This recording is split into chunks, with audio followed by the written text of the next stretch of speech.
Hey there, StarCraft fans, Falcon Paladin coming at ya. 8-worker start, sort of, on Fear and Faith, the latter edition. What's he going to do here? He's going to make a drone against his Terran opponent, a barcode player. Who is this? We do not know. His APM is around 50 for some reason. Ladder match, sort of. Okay, so, as you know, the 8-worker start is reverted, right?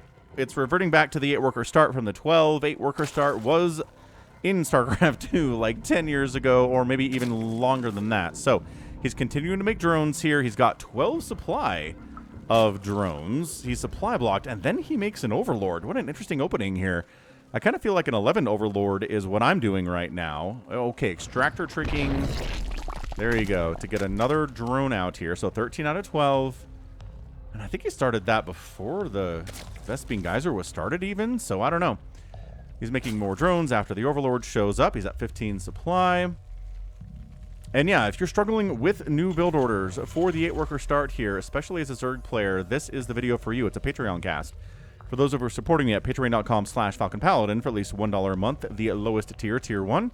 If you are and you're watching this the week of June the 29th, 2026, I appreciate you and love ya as a monthly supporter. That's very important these days. We got ourselves a pool coming up. Was that a 16 pool, 17 pool, somewhere around there? So it's a pool first, but at 17 supply. And then we have enough minerals to go ahead and make a hatch here at 17 as well. So like a 17-17 opening here from SortOf. Interesting stuff. The Terran player is going for a 1 Rax expand with a Reaper. He got the gas early enough to get a Reaper here. Again, slowed down because with 12 workers, you can get your gas up fast, you can get your racks up fast, and the Reaper comes out faster. But in the 8-worker, Reaper comes out slower.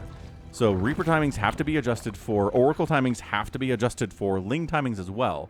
Ling timings can be faster under this build, under this 8-worker start. So you have to watch out for that as well, right? So, what are we doing? Harvesting gas. No sign of speed here for the Lings.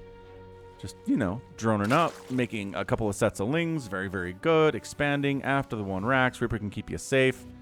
And we didn't scout at all with an SCV, so we don't know if this is a pool first, and it is.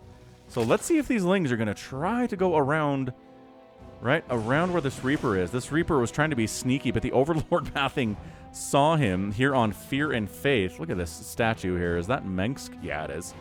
With that wolf. Yep, that's the symbolism. And we've got Lings heading right down the middle of the middle path here. We've got queens on the way.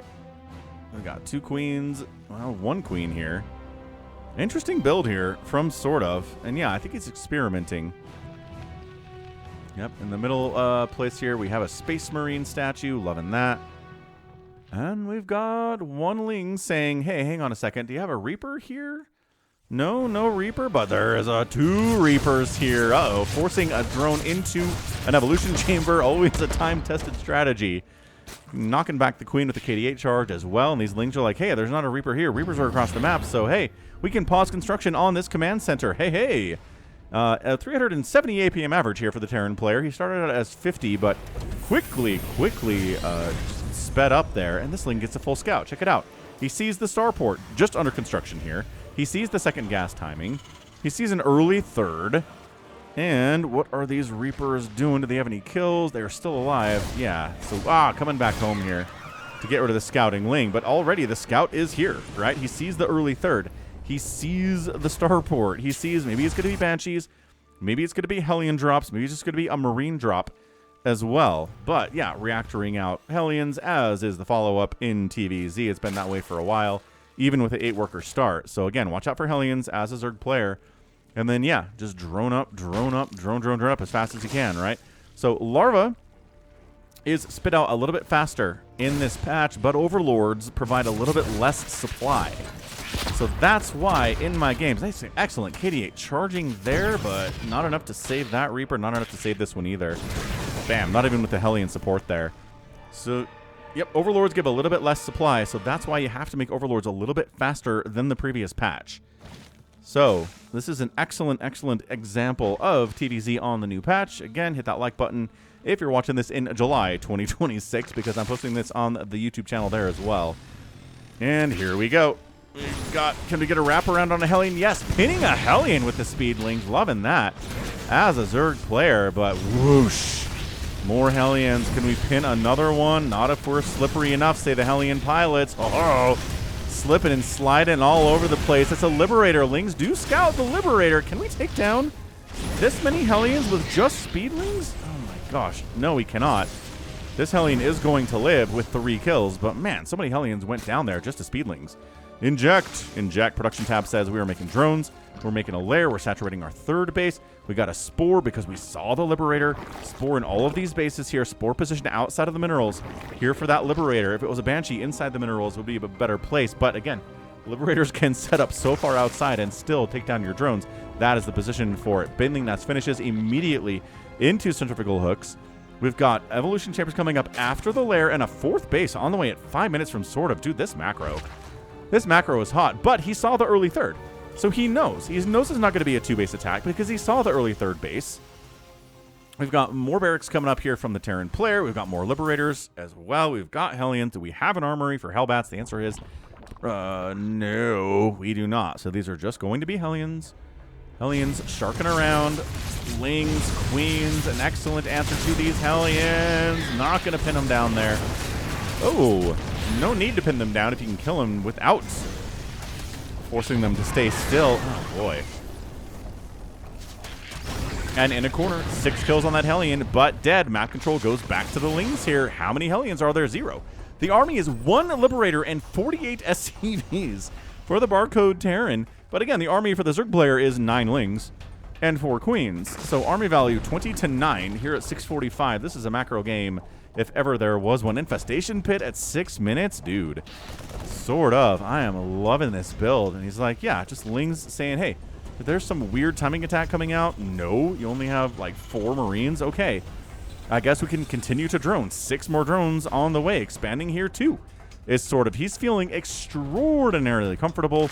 We got Baneling speed finishing just right now. We have drones rallying for some reason down here. Dude, I can see that in Brood War. We have shared rallies in Brood War, but I don't know what we're doing here in StarCraft 2. A rally for drones is, you can do that separately from the rally for army, which again is an excellent addition to StarCraft 2. Look at the stutter sub. Look at the transfuse. And 0 kills on that Liberator. Lings working away. Baneling's getting target fired. Getting a couple connections here. And look at how many Marines are going to die. The army value, dude, how many Marines are there? 5 Marines. No, not anymore. There are... Units tab says 2. 2 Marines. Lings kind of flooding across the map here. Production tab says we're working on 32 Zerglings. Thank you very much. I think we can win this game right now. Says SortOf. Oh, lifting up the siege tank as it was surrounded by Lings. Excellent response there by the Terran player. APM check 345. This is somebody good. This is somebody who can handle SortOf. And handle him he does. Calling down mules here for some reason instead of over here, but I guess there were Lings over here inside the 3rd base working away, and we're not going to kill this. Maybe force a liftoff, but it's not quite burning down yet. And these Lings are like, can we get out of here? I don't know. Ah, look at the Lings showing up. Trying to take down the tank. Excellent hot pickup there again by the Terran player. Dude, this is just Ling flood galore. 14 Lings on the way. Ultralisk Cavern. We've got Adrenal. This is a Zerg after my own heart. Lings and Ultras and Queens. Adrenal at 8 minutes. Who needs anything but Lings and Ultras against Terran? That's what I always say. And listen to the new music here. This is a new music track for StarCraft 2. Is it AI? Did we get somebody to compose it? Is it a human-developed music track? I don't know. But it is definitely new.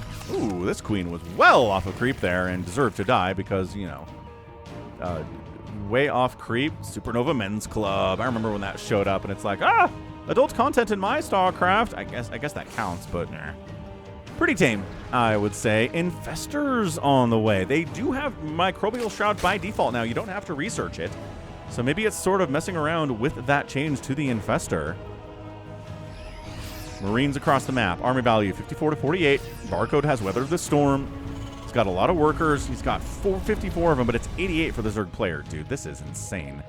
Adrenal finishing up in about 10 seconds. Enough to stop this attack. Yeah, I think Adrenal's going to be finished in time to help defend against this attack. Just, you know, Creep Tumor's going down, Overlord's going down, no speed there at all. And catching it with a fungal, and Crackling is not done yet, but Banelings are pretty good as well. Banelings are faster, and finally Adrenal finishes after the Marines are all dead or inside safely a medevac. Expanding, no, I'm thinking about expanding here. Maybe thinking about expanding here too as sort of. Pooping Creep here for a 4th base. 3rd base is done for the Barcode Terran player. What a great game this is. Creep spreading. Got 7 Overlords on the way. Sort of does not want to be supply blocked anymore. He knows about the supply difference of each Overlord here in this patch. And he's making 7 Overlords at 150 supply. That is how you know. Less supply available per Overlord. And just kind of poking, prodding, fungling. Ah, what are we doing? Infestor's not even fungling, just walking by and getting killed for no reason. Sniping down supply depots. I don't know if there's enough to take down this bunker even with the Adrenal Nova. Look at this push. We got Ultralisks on the field. Thank you very much. We have a wraparound with the Lings as well. And cleaning up every single C-Tank with Cracklings is so easy. When there are this, yeah, just not enough to defend. And bam, that is it. He knows how behind he is in income. He knows how behind he is in overall army supply and worker count. I guess that's income if you want to be, you know, very careful about it. But yeah, look at this. We've got Ultralisks, excellent skin there on those Ultras. It's a 3-basing Terran, yes. But how many SCVs died? 17 SCVs died, 4 drones died, not nearly enough. And yeah, that was a macro opening from SortOf, dude. It was a 17 pool. What a weird choice there. And then a 17 hatch just about. And then it was drone, drone, drone, drone, drone. You know, make some queens, make some lings. Check, get a ling inside the main base of the Terran player, which is just, man, an auto loss, I think, for Terrans, dude. Just so hard to stop a Zerg player who knows exactly what you're doing. Saw the early 3rd and says, okay, let's expand here, let's expand here, let's expand here, and here. Let's get up to 88 drones. Thank you very much. Let's get Banelings as soon as Baneling speed as soon as the Baneling nest finishes. Let's get our upgrades a little bit later. Let's get a lair first, and then get Baneling speed, and then work on those upgrades. Infestation pit. Ultras coming out at 11 minutes. Again, later than usual. You can get Ultras out at like 9 or 10 minutes back in the old patch. But today, 11 is about as good as you're going to be able to do in a 1v1 anyway, where you still have to, you know, watch out for Terran attacks and, you know, make nothing, well, make stuff other than drones, right? But yeah, these Space Marines here with their combat shields, just Banelings all over the place, Cracklings all over the place. We got 2-2 versus 2-2. Upgrade advantage, not to the Terran player, but that's A-okay. So yeah, I mean, we're talking about a just friggin-tastic display of, guess what? How do you play TVZ on the new map, the new maps, and the new patch as well. SortOf is figuring it out, and figuring it out quite well, I would say. 2-2 Cracklings, Ultralisks, Banelings. I mean, just a great display of creep spread, of a macro, of a new opening here for the 8-worker start. So yeah, learn from the pros, you guys. Learn from the pros. They know the game better than any of us. Every caster, they know better than every caster. They know better than anybody playing the game, unless they're at this pro level, like SortOf is. And again, he's not going to win a tournament anytime soon, like a premier tournament, but he is just good enough, right, to handle a Terran player with 350 APM. Who is this? I don't know. Don't know who it is, but this replay was featured at lotv.spawningtool.com. So if you want new builds, if you're like, I don't know if I like this build very much, or maybe, you know, what did the Terran do? Go to lotv.spawningtool.com. This is featured on their main page. Okay, so check it out. See what the Terran did. You know, see what the Zerg did. See what other Zerg players are saying you should do. And you're going to have a good time. So that's going to be it for me today. This has been Falcon Paladin coming at you with yet another edition of StarCraft 2 Legacy of the Void and a Patreon cast. Go ahead, hit that like button, hit that subscribe if you like what you saw and what you heard today. You can also catch me on Twitter, Facebook, Patreon, Twitch, Instagram, TikTok, and Blue Sky, all at /Falcon Paladin. And until next time, as always, thank you so much for watching, and you take care of yourself. Yeah.